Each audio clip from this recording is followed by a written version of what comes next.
پیٹ سے جنم نہ لیا ہوتا میں کسی مومن کے سینے کا ایک بال بنا دیا جاتا تاکہ میں آخرت میں اللہ کی بارگاہ میں جواب دینے سے بچ جاتا۔ فاروق اعظم کہتے ہیں کاش میں ایک پرندہ ہوتا، لوگ میری گردن پہ چھری چلا کر مجھے ذبح کر کے کھا جاتے اور ہضم کر جاتے تاکہ اللہ کی بارگاہ میں مجھے جواب نہ دینا پڑتا۔ میرے پیارے آقا علیہ السلام کے پیارے دیوانوں، یہ کون لوگ کہہ رہے ہیں جن کا ذکر توریت میں ہے، جن کا ذکر انجیل میں ہے، جن کا ذکر قرآن میں ہے، وَكُلًّا وَعَدَ اللَّهُ الْحُسْنَى کہہ کر اللہ نے جن سے خیر کا وعدہ کیا ہے، یہ وہ لوگ کہہ رہے ہیں کاش میں پرندہ ہوتا اور مجھے ذبح کر دیا جاتا، مجھے کوئی کاٹ کر کھا لیتا تاکہ میں اللہ کی بارگاہ میں جواب دینے سے بچ جاتا۔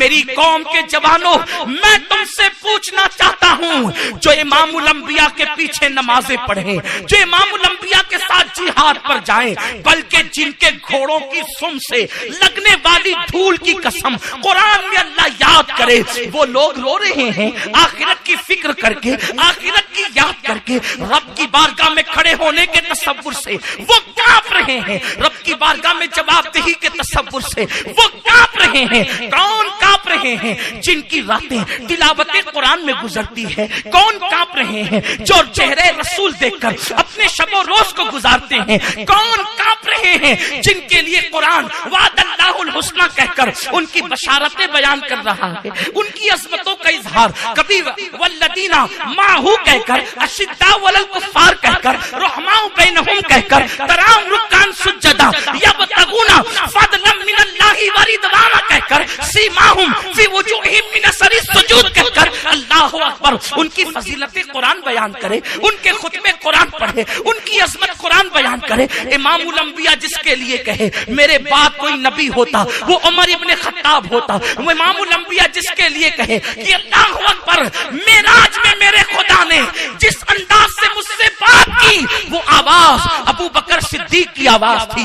آپ اندازہ تو کریں، اذن منی یا حبیب جس انداز سے پکارا گیا وہ ابو بکر کی آواز میں پکارا گیا، جس کی آواز اللہ اکبر خدا کو اتنی بھاتی ہو کہ محبوب کو اذن منی کہے تو ابو بکر کے انداز میں کہیں، لیکن اللہ اکبر وہ لوگ آخرت کو یاد کر کے رو رہے ہیں۔ لیکن اس قوم کو کیا ہو گیا جو شراب کی اڈوں پر اپنی راتوں کو گزارتے ہیں، جو موبائل پر گیم کھیل کر اپنے دن کو ضائع کرتے ہیں، جن کا حال یہ ہے جنہوں نے عورتوں پہ بد نظری کی اور اپنی آخرت کو تباہ کیا، انہیں آخرت کی فکر تک نہیں، رب کی بارگاہ میں کھڑے ہونے کا تصور تک نہیں۔ وہ لوگ جو سود کے لقمے کھا کھا کر اپنا وزن بڑھا رہے ہیں اور اپنے جسم کو فربا کر رہے ہیں، حرام کھا کر جسم کو فربا کرنے والوں، تم کچھ اور نہیں کر رہے ہو، تم اپنے جسم کو قبر کے کیڑے کی غذا بنا رہے ہو، جہنم کی آگ کی غذا بنا رہے ہو۔ اللہ اکبر، جو ناپ تول میں کمی کر کے ناجائز و حرام مال جمع کر رہے ہیں، انہیں آخرت کی فکر کب ہے؟ جنہوں نے مسجدوں کو ویران کر دیا انہیں آخرت کی فکر کب ہے؟ جو دولت کی محبت میں لوگوں کے مال پر ناجائز قبضہ کر رہے ہیں انہیں آخرت کی فکر کب ہے؟ جو رات میں 2-2 3-3 بجے تک ننگا ناچ ہیروئن کے حوالے سے دیکھتے ہیں، ہیروں کو ناچتا دیکھتے ہیں، ان لوگوں کو آخرت کی فکر کب ہے؟ بڑی معذرت کے ساتھ میں بے حیائی کی گفتگو کرنے کا قائل نہیں، لیکن مجبور ہوں آپ کے سامنے ایک بات ضرور کہوں گا۔ وہ نوجوان لڑکے جو کسی لڑکی کا ہاتھ پکڑ کر پارکوں میں گھومنے کے لیے جاتے ہیں انہیں آخرت کی فکر کب ہے؟ اللہ کے حبیب صلی اللہ علیہ وسلم نے فرمایا کہ جو مرد کسی عورت کا ہاتھ پکڑ لے، اللہ اکبر، صرف ہاتھ پکڑے، میرے آقا کے پیارے دیوانوں، میری قوم کے جوانوں، دور دور بیٹھ کر انٹرنیٹ میں سننے والوں، میں اپنے بھائی اور بہنوں کو پیغام دینا چاہتا ہوں، صادق و مصدوق نبی مصطفیٰ کریم کا فرمان دل کے کانوں سے سنو۔ ایسا لگتا ہے جیسے مسجد نبوی میں بیٹھ کر یا حجرہ عائشہ میں بیٹھ کر میرے آقا آج کے ماحول کو دیکھ رہے تھے، اور ایسا لگتا کیا ہے، خدا کی قسم وہ ضرور دیکھ رہے تھے جس کی ذات، جس کی نگاہ سے خدا کی ذات نہ چھپی، اس کی نگاہ سے 15 صدی کے بعد پاک کی بات کیا چھپ سکتی ہے؟ ان کا حال تو یہ ہے کہ شش جہت سمت مقابل شب و روز ایک ہی حال، شش جہت سمت مقابل شب و روز ایک ہی حال، دھوم و نجم میں ہے آپ کی بینائی کی، وہ نجم والا، نجم آنکھیں والا جو خدا کو دیکھتا ہے۔ خدا کو دیکھنا کیا ہے کچھ پتا ہے؟ خدا کو دیکھنا کیا ہے کچھ معلوم ہے؟ جناب موسیٰ نے کہا رب ارنی انظر الیک، تجھے دیکھنا چاہتا، بار بار سنا، 9 بار کا نہیں دیکھ سکتا، تو نہیں دیکھ سکتا، ضد کی تو کہا مجھے دیکھے گا تو مر جائے گا۔ یہ ابن عباس کی تفسیر ہے، انظر الیک کے حوالے سے سید المفسرین ابن عباس کہتے ہیں اللہ نے کہا مر جائے گا، مجھے نہیں دیکھ سکے گا۔ موسیٰ نے جرأت کی، موسیٰ علیہ السلام نے عرض کیا تجھے نہ دیکھ کر زندہ رہنے سے بہتر ہے کہ تجھے دیکھ کے مر جاؤں، تجھے دیکھ کر مر جاؤں یہ میرے لیے بہتر ہے۔ تو کہا مجھے دیکھنے سے پہلے جن کو میں نے بنایا ذرا انہیں دیکھ، بیٹھ جائے پہاڑ پر اور پہلے میری مخلوق دیکھ۔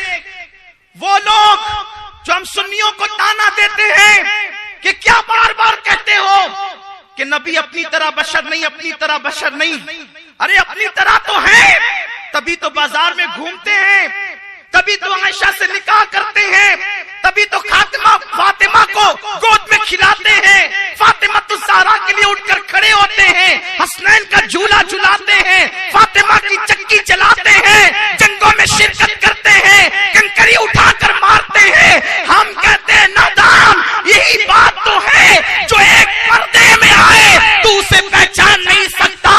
اللہ کے رسول فرماتے ہیں اللہ نے میرے حسن پر 70,000 اپنی غیرت کے پردے ڈال دیے، کپڑے کا پردہ ڈال کر آئے تو پہچان نہ سکو۔ جو اللہ کی 70,000 غیرت کے پردے میں چھپ کر آئے تم اس کو کیا پہچان سکتے ہو؟ اسی لیے تو جن لوگوں نے پہچانا اور عقیدہ سچا بیان کیا وہ یہ کہتے ہیں یا صاحب الجمال و یا سید البشر من وجهك المنیر لقد نور القمر لا يمكن الثناء كما كان حقه بعد از خدا بزرگ توی قصہ مختصر۔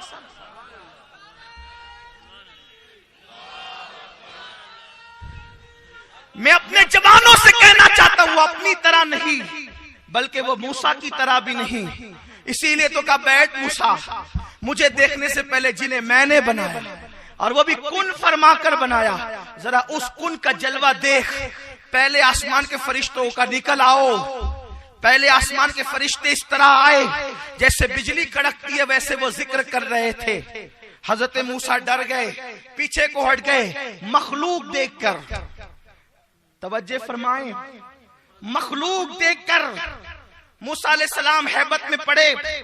دوسرے آسمان کے فرشتے اس طرح گزرے کہ ان کے منہ سے آگ کے شعلے نکل رہے تھے، وہ اللہ کا ذکر کر رہے تھے۔ حضرت موسیٰ نے سینہ تھام لیا اور رونے لگے، یا اللہ تو نے سچ کہا، تیرا وعدہ سچا، تیرا فرمان سچا، مجھے دیکھے گا تو مر جائے گا۔ مخلوق کا یہ حال ہے، اس کی ہیبت کا یہ حال ہے۔ حضرت موسیٰ علیہ السلام نے سینہ تھام لیا، اس کے بعد تیسرے آسمان کے فرشتوں کو کہا تم بھی آؤ، تو ان کے سر آگ کے تھے اور ان کے بدن برف کے تھے۔ اب حضرت موسیٰ نے دیکھا تو سینہ پھٹنے لگا، عرض کی مولا میں تجھ سے معافی چاہتا ہوں، میں نے یہ سوال ہی کیوں کیا کہ تجھے دیکھنا چاہتا۔ ہائے ہائے، تیسرے آسمان تک کے فرشتوں کو دیکھا تو عرض کیا انی تبت الیک، اللہ میں تیری بارگاہ میں رجوع لایا، مجھے معاف کر دے، میں نے سوال ہی کیوں کیا تھا۔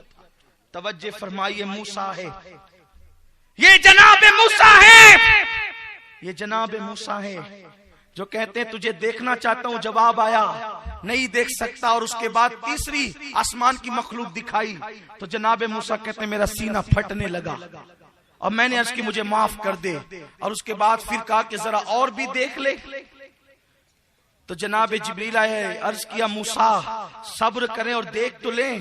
حضرت موسیٰ نے کہا تاب نہیں دیکھنے کی، تو عرض کیا جب ان کو نہیں دیکھ سکتے، جن کو بنایا اس قہار و جبار نے، اس کو کیسے دیکھ سکتے ہیں؟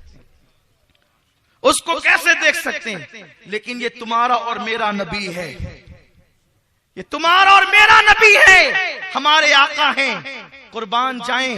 پہلے آسمان پر گئے، فرشتوں کو دیکھا، مسکراتے ہوئے نکل پڑے، دوسروں کو، دوسرے آسمان والوں کو دیکھا، مسکراتے ہوئے نکل پڑے، حتیٰ کہ 7ویں آسمان تک گئے، عرش تک گئی۔ عرش کیا ہے؟